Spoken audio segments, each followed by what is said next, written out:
What's really important about this renovation is making sure that the museum has everything it needs to be not only a proper repository, but also a megaphone from which we can broadcast our message. I'm Sarah Casconi, and this is The Art Angle, a podcast from Artnet News, where the art world meets the real world, bringing each week's biggest story down to earth. In December 2020, Congress approved funding for a new Smithsonian Museum dedicated to women's history, to be built on the National Mall in Washington, D.C. But our nation's capital has actually been home to a dedicated women's museum, the National Museum of Women in the Arts, since 1987. The institution, founded by Wilhelmina Cole Holliday and her husband Wallace, was the first of its kind in the world. Its mission was simple: to educate viewers about women's long-overlooked contributions to art history. In its 36 years of existence, the museum has amassed an impressive collection of over 6,000 works by more than 1,500 artists, both international and from the U.S., including Frida Kahlo, Berthe Morisot, and Louise Bourgeois, as well as contemporary figures such as Judy Chicago, Nan Goldin, and Amy Sherald. Less than 6 months after Wilhelmina's death in March 2021, the museum closed for its first major renovation, a planned $67.5 million project slated to take 2 years. The work has included a revamp of the performance hall, adding a new learning commons with a research library and education studios where there were once offices, as well as 15% more exhibition galleries, plus behind-the-scenes space for collection storage and conservation. On the eve of its reopening, Artnet News spoke with NMWA director Susan Fisher-Sterling about the institution's past, present, and future, and the work that still needs to be done to ensure proper recognition for women artists. Susan, we're so excited here at Artnet about the museum's reopening. It's going to be such a great thing for DC and for the art world in particular. And for our readers who don't know your museum, I'd love to kind of start at the beginning. I read that the founders, the Hollidays, were inspired to found NMWA after they encountered a still life by the 17th century Flemish painter Clara Peters while they were traveling in Europe, and then they weren't able to learn anything about her. Then they actually found out that Janssen's History of Art, which is the standard textbook for art history, didn't have any women artists at all. So that was kind of, I understand, the seed. How did the museum kind of come to be from there? And what was its original mission? So from the Clara Peters, the Hollidays really got the idea that they would hone their collection. They had been collecting a few things here and there, but it was both men and women. And Mrs. Holliday had received some advice from a friend, the collector of pop art known as Richard Brown Baker, that it would be great for her and Wally to have a focus for the collection. They all of a sudden found this focus after this visit to the Prado where they saw the Peters. And so they began to ask every time they would go into a gallery, do you have any work by women? They liked to travel a lot, and they especially liked historical works. So they would make this entree, and the gallerists often would say, well, we don't have anything. And then Mrs. Holliday would give them her card, and she would say, well, call me when you do. And so she was already proselytizing for this idea. That is really how they began to amass the collection. And at one point, they were looking at some work, and they noticed there was a tremendous disparity between the cost of the Lavinia Fontana and a work by a male artist of the same period. And Mr. Holliday turned to Mrs. Holliday and said, well, maybe it's because it's a woman. And so they also discovered that that was one of the issues too. So it was not only that these artists had been overlooked, but they were not being collected. And so that is really what started to happen for them in the late 70s and especially in the early 80s. At that time, they amassed a group of maybe 300-400 works, and they had no idea that they were going to begin a museum. Mrs. Holliday really didn't have that in her head, but Nancy Hanks, who was the first chair of the National Endowment for the Arts, she once said to Mrs. Holliday, Billy, you've ruined me. Every time I go into a museum across the country, I ask them to see their works by women artists, and there are almost none hanging on the walls. You really need to start a museum. So the impetus was both the collecting, but also the idea that there was this public service aspect involved. And so they decided to take the collection and create the museum. 1981, they incorporated. By 1985, they had purchased this building, and in 1987, the museum opened. And the building, which I love, was a Masonic temple built in 1908. So it was traditionally a space that would have not admitted women, and now it's a temple to women's art, which I think is so perfect. Yes. Also, our Kasser Wing, which is our annex galleries, used to be a porno parlor called the DC Pleasure Palace. So the combo between the Masons and the Pleasure Palace. And then you think about this building, which is a Flatiron building, and it is a wedge-shaped building pointed directly at Treasury in the White House, which I like to call the Delta of Venus. And the building is a national landmark, historic landmark. So you had to be careful with the exterior. But tell me, when did you decide that the time was right for a big renovation? And what were some of the things that you really felt that the museum needed to take it into the next chapter? I think we're a little late to the 21st century is probably one of the ways I would describe it. But when the Hollidays took over the Masonic Temple, they really were able to take a very decrepit building and get it up and running again, and made it into Mrs. Holliday's vision for what would honor women artists.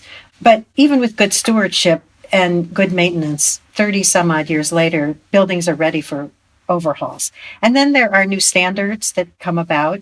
And obviously our goal, especially as a repository for so much important work by women, we want to make sure that our climate controlled conditions, etc., are the best they can be, that our galleries are also the most commodious they can be for works of art.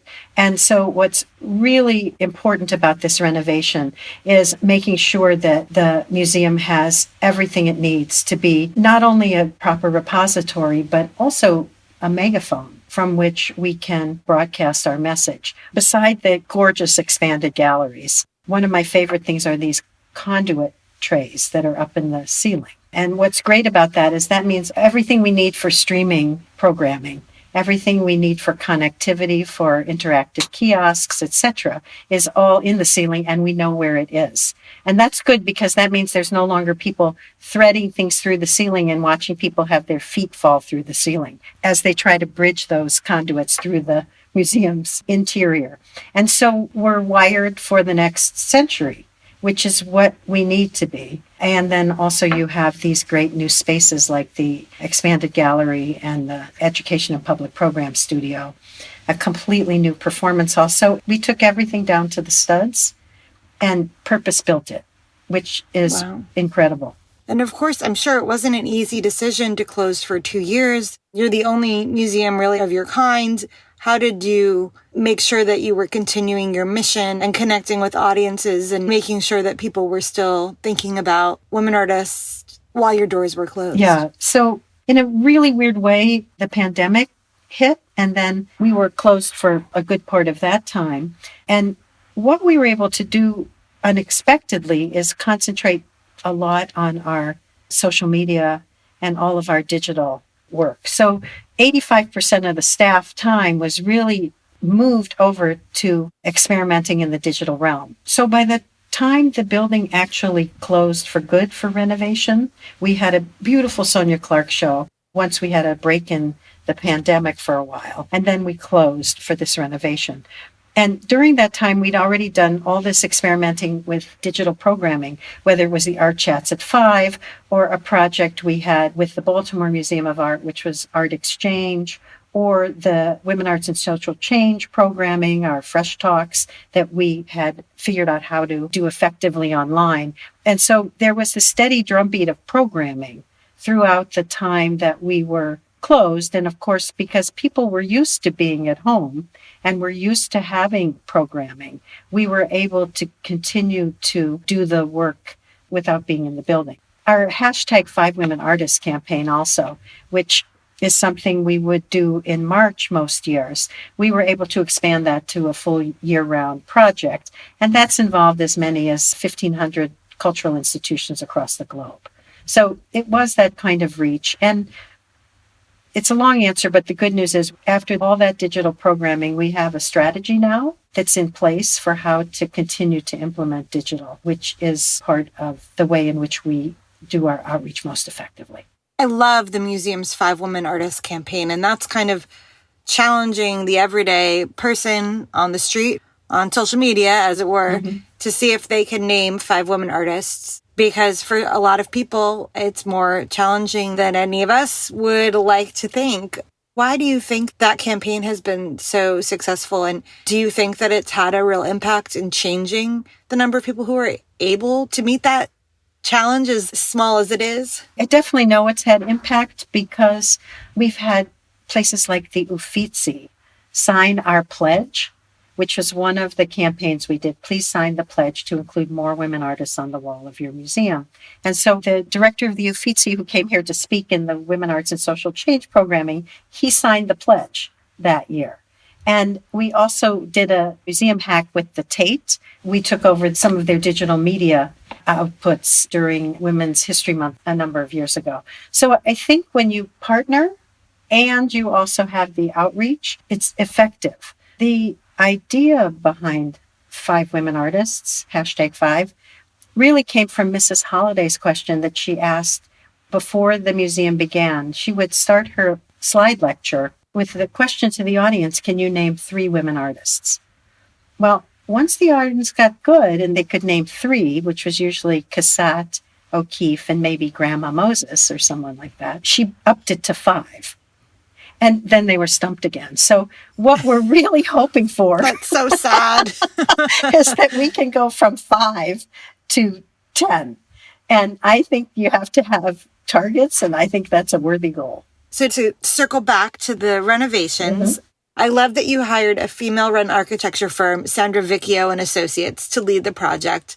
What was their vision for the renovation, and how have they kind of improved the facility and the visitor experience as a whole? I really also love the fact that we were able to hire Sandra because she's a preservation architect.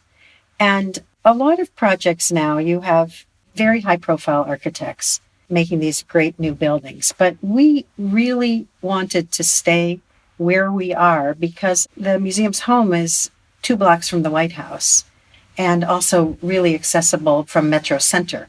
And so we're in the heart of the part of DC that is very active culturally. And because it's a 1908 building, we really needed to do a preservation plan and a study to make sure that the building was going to be able to stand for another 100 plus years. That was really the first idea, was to make sure that the building was sound. And after that, what was important was to maintain the grandeur of the Great Hall, because it has some of the most beautiful architectural decoration in Washington, D.C. But equally important, it was to make sure that the galleries really functioned like great contemporary galleries. And that has been achieved on the 2nd and 3rd, and also part of the 4th floor, where we carved out a whole new set of gallery spaces. From there, things like the storage facilities, both for our archival materials in the Library and Research Center, because we do collect archives of women artists. That archival material is now in proper environmentally safe conditions. We also redid all of our art storage. And as an art historian, I never thought about HVAC, heating, air conditioning, and cooling, but it's absolutely essential to making sure that these works survive for centuries to come. And so the whole package was a phenomenal investment. But honestly, we looked at the possibility for a millisecond, of going and creating a new building, and that would have been 3, potentially 4 times as costly. So we really maximized our space, and it's a great mid-sized museum and easy to come and visit and really have that intimate exchange with artworks without getting so tired as you do in some of the really big museums. The inaugural show, which is called The Sky's the Limit, it's going to feature monumental sculptures and immersive installations from 12 contemporary women artists. And I understand that some of these works are at a scale that previously would have been challenging, if not impossible, for the museum display. And some of the renovations have really helped with your capabilities for dealing with especially heavy or hanging works. So can you tell us a little bit about that show and what people can expect and who's going to be there? We have a lot of works hanging from what's called unistrut, which is the hanging system that allows us to tie into the ceiling, which we never had before. The idea behind the exhibition is women have always done these process-based immersive art, and that they were really the pioneers of that in the 50s and 60s. I think of Nangudi and others who really used the entire space of the gallery to create their works. And so what you'll see are folks like multimedia sculptor Reena Banerjee. We have 2 monumental-sized standing sculptures of hers. As you come in the galleries, you're actually greeted with Davina Simo's bells. Her bells were recently shown in Brooklyn on the waterfront, but the bells are something you can interact with. So from the minute you walk into the museum, you actually can please touch. We ask you to ring the bells. That in itself creates a different atmosphere in the galleries. We have a beautiful hanging sculpture by Alison Sarr, also Cornelia Parker, that has come into the collection from her installation called 7 Pieces of Silver. With the new lighting that we have, it just shimmers on its very thin cords. And that was a piece we never could hang before. And then you have these giant Ursula von Rydingsvard at the end of the exhibition. And we showed Ursula's installation called Contour of Feeling, her major exhibition from some years ago. And so it's really nice to have her work in the galleries again. But these works just tower over you. So whether it's Shanique Smith or Yuriko Yamaguchi, all the works really do fold off the wall. They hang at angles that seem to defy gravity. And I think the most interesting part about it for me is that a lot of these works are in the collection, and they're pieces we were never able to show before. So the galleries, as they're redone, are providing that opportunity for us, including, I think, what might be the longest photograph that has ever been made. Ooh, who's that by? Mariah Robertson. It's a really beautiful abstract photograph that goes on for yards and yards and yards.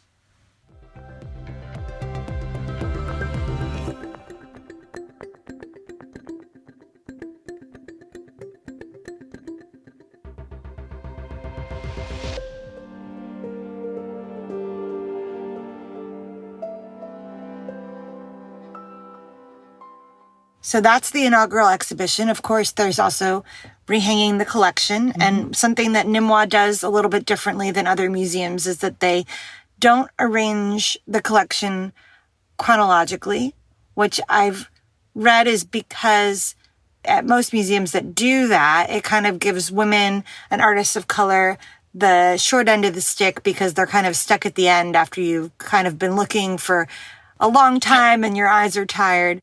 Here in New York, we just had the opening of Judy Chicago's first big New York museum retrospective, and she included something she's calling the City of Ladies, mm-hmm. which is a whole selection of 90 or so works by women artists throughout art history. And she presented that, and her argument is that these works by other women who she may have known when she was starting out, she may not have known even before this show was curated, but she feels that there are certain through lines that connect women that create like an alternate canon for women artists separate from the concerns of male artists, that there are certain things that kind of set women's art apart. Is that something that you believe? I'm looking forward to seeing Judy's exhibition at the new museum. Let me put it to you that way. And obviously we have her work at the museum, and she has been extremely supportive of the museum. I think we showed her first major survey that was back in the 20-teens. For us, you're right about the chronology issue, and that it sort of short circuits or short shrifts women and artists of color. But in addition, there are a lot of myths about what women are. For example, the idea of woman as nature. And so we have a thematic gallery called Landmarks that actually says something else about women and nature than thinking about women equals nature and men equals rationality. So a lot of the galleries are thematically based in order to prove a point or to bust a myth. And so photo credit, for example, is all about giving credit to women progenitors of the movement toward making photography as fine art. So you see Julia Margaret Cameron or Berenice Abbott, and you go as far to the contemporary field as Lala Sadie with her Bullets Revisited, which is a huge, probably 10-foot, tripartite photograph. We also look at the idea of home and maker and transforming from the home from a place where a woman did the work of the day to a locale that women artists like to picture in very different ways. Or our largest gallery is called Heavyweight, and it puts the lie to the idea that women work small by having some of the largest works in the collection, including Shakaya Booker's Acid Rain and a huge Deborah Butterfield horse that just went into the galleries yesterday. I will say my favorite gallery right now is called Seeing Red, because it shows our Lavinia Fontana, which is our earliest work. It's a young woman, 16 years of age, and she is dressed in her red Bolognese wedding gown. And so we know this is a dowry portrait. And it's paired with a new Alison Sarr that we just had come into the collection, which is called Scorch Song. And you can't believe it when you see it. The continuity of the visuals on that are just striking. I'm really looking forward to visiting the museum. I can't wait. One thing that I always kind of grapple with is that there's kind of this push and pull between the importance of having spaces that celebrate women and celebrate women's achievement, which has been overlooked for so long, and also this idea that women artists are also just artists first and foremost. How do you kind of respond to criticisms that like siloing women separate from men is ultimately maybe counterproductive? And how do you balance like the need to change the narrative with the need to also just incorporate women's history alongside the known history of white men? I haven't read Katie Hessel's book, The Story of Art Without Men, yet, but she's coming to speak in November. So I hope to hear more about what she has to say. But I think that she's an interesting example of someone who's arguing, just for the point you mentioned, that there can be this separate history. For my part, what I feel is that because most other museums are men's museums, and still are, according to the stats that Julia Halpern and Charlotte Burns put out last year in 2022 on Artnet, we know that during the pandemic, the numbers actually for acquisition of women's work went down a bit to 10.5 from 11, and that in terms of exhibitions of work by women artists, the exhibition history is at 14%. And this is in 31 major museums across the U.S. So I kind of go back to something Mrs. Holliday used to say to me when we would talk about this issue. And she would say it would be great. It would be great if everyone were equal and we'd have half women, half men, or whatever the system is that you want to judge that by. Unfortunately, it's not that way. And so having spaces like this allows you to push that envelope and to keep that wedge, if you will, that wedge-shaped building heading in a direction that allows for parity, meaning equality or equity, in the future. The art world always likes to think that it's doing a better job, along with the rest of the world. Women are just not achieving equity at the level at which people think they are. Because if they only have 14% of the shows, that means that 86% of the shows are still by men. And that's astonishing when you flip the stat around. It's pretty bad. Not so good. So my sense too, and this is especially with contemporary art, we'll always be able to show women artists. And so in some ways, we're helping to create what will be history in the future. I write a lot about women artists and efforts to showcase the work of women artists and the work of artists of color and different initiatives that are being done. And one of the consistent comments that I'll see from the same one or two trolls on Facebook is that, what about merit? Why should we give a megaphone? And I find it so infuriating. I'm sure you've dealt with the same annoying question. What's your response to that? Well, first of all, my response is thank you for doing as much as you're doing for women artists. And you're welcome. The more that we have people like you, and the more we have directors and curators who take the time to be inclusive, we create a much more equitable art ecosystem. What I say to a lot of people, and I do get a little tongue-in-cheek about that, is you had your 2,000, 3,000 years. It's our turn now. That's great. I'm going to borrow that one. Thank you. That, and please go into any museum space you can find. And when you see a woman artist's work, shout really loudly in the gallery, "Oh, look, there's a George O'Keeffe, Frida Kahlo." Take your pick, which artist, Mariah Robertson, and get people to notice that that woman artist's work is there. It's something that Mikal Hebron, who lives in LA and is an artist, she does the gallery tally, which also is a counting mechanism. And Mikal gave that hint one time when she was here at the museum.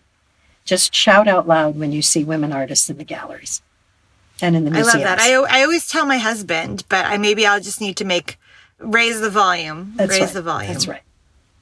I also wondered if the museum has taken any steps to also include the work of non-binary artists. Is that something that is part of a growing mission, or how do you adjust that? Yes, I think if you take a look on the museum's website, you'll see our gender identity statement, and it explicitly points out that we are collecting and exhibiting the work of artists who are non-binary. It's an important statement at this point, but one day it will become the usual. And we're looking for the time when it becomes the norm, not just for our institution, but for others. I believe in all ways that there are so many different ways in which we hold our identity, so many different buckets that make up ourselves, so that being non-binary is just another aspect of how we define ourselves differently. Obviously, these kind of identity issues and different issues about women's rights and non-binary rights can become very hot button political issues. You're here in the heart of DC, like you said, right across from the White House. How do you feel that the museum's mission has become more pointed or more important in light of the political climate? And how do you see that going forward? It's a really good question. So I'll change this a little bit to say that we try very hard to create a space that we feel is a safe space for discussing issues that are really important in contemporary life. I think we still believe that art is a bellwether for the way in which society thinks, and that art helps to change minds. And so if you think in those terms, if you can create, and it's very difficult in a divisive political era, but if you can create that safe space for dialogue and discussion amongst people who have very different views, and if they can begin to experience art by others who they might not think of in the same way outside of the art space, they can begin to change their ideas about that protected class or group of people. And that's really the key. It's an old idea, but it's not a bad idea. But art is a bridge. For us, it's a really important bridge, not just for proselytizing for the cause of women artists, but also for having real discussion and dialogue around concrete issues that we need to face. Oh, that's so true. Do you see that the need to celebrate women's cultural contributions and to understand that women have been making vibrant, important art all along, despite the white male-dominated narrative of art history? We've been here the whole time. Do you see that need to celebrate that? Do you see that becoming more acknowledged? Do you think we're making progress? I think two things. I think, yes, certainly we're making progress. But I also think we all have a long way to go. That's part of why our mission continues to be so important.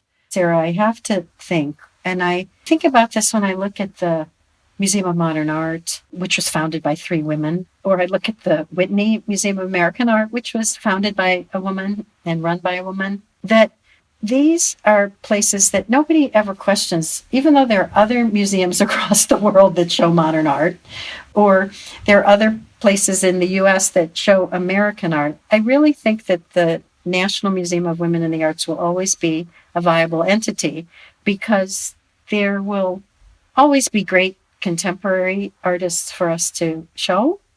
And then we will have also helped to build this amazing history that will be part of the legacy that we have created. And so I've always believed that this museum is built to last.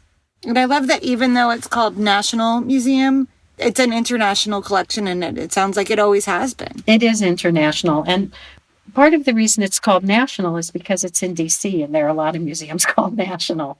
But you would never want to call yourself international because that just doesn't mean you're international. So I had one fun question for you. I know you can name 5 women artists, but can you name 5 women artists that you think our listeners might not know about and should look up, and why? That's one of my favorite things. I mean, we have these great artists from the past, starting with Fontana or Vigée Lebrun. But 5 women artists that I think people should know about. I would start with Beverly Penn from Texas. How about Remedios Barro from Mexico, born originally in Spain? Take a look at the 19th century actress Sarah Bernhardt's sculpture. There's someone people didn't know was a sculptor, and we have this amazing work called After the Tempest, which is a 19th century Pietà. I would have you certainly take a look at Alison Saar, who is a monumental figure in terms of her work in both sculpture and prints. And one of my favorite artists, who is a photographer who I've mentioned previously, is Lala Essaydi or Rania Matar. All these artists are people you should know. Once you see their work, you'll understand that we don't need to talk about merit anymore. We should just throw that into the trash can. Well, you've definitely given me some food for thought with those names. That some of them I know pretty well, some of them maybe not, I have to admit. But that's one of the great things about working in our field. There's always new, wonderful artists to discover and to learn about. And that's just one of the things that I'm really looking forward to, seeing the new museum. Well, and stay tuned for the first major exhibition on the east coast of Suchitra Matai. And then also we'll be doing a huge show in, I think it's 2026, of women artists of the Northern Baroque. Well, it sounds like there's a lot to look forward to. Thank you so much, Susan, and good luck with the opening of the museum. By the time this airs, it'll be ready to welcome visitors, so we encourage you all to get down there and visit Susan. Thanks, Sarah. It's great to be with you. That's it for this week's episode. If you like what you heard, you can subscribe to the show on Apple Podcasts, Spotify, or wherever else you get your podcasts. Also, take a moment to rate and review us. It will help other listeners discover what we're doing. The Art Angle is produced by Sonia Manalili and Caroline Goldstein. Thanks for listening, and see you next week.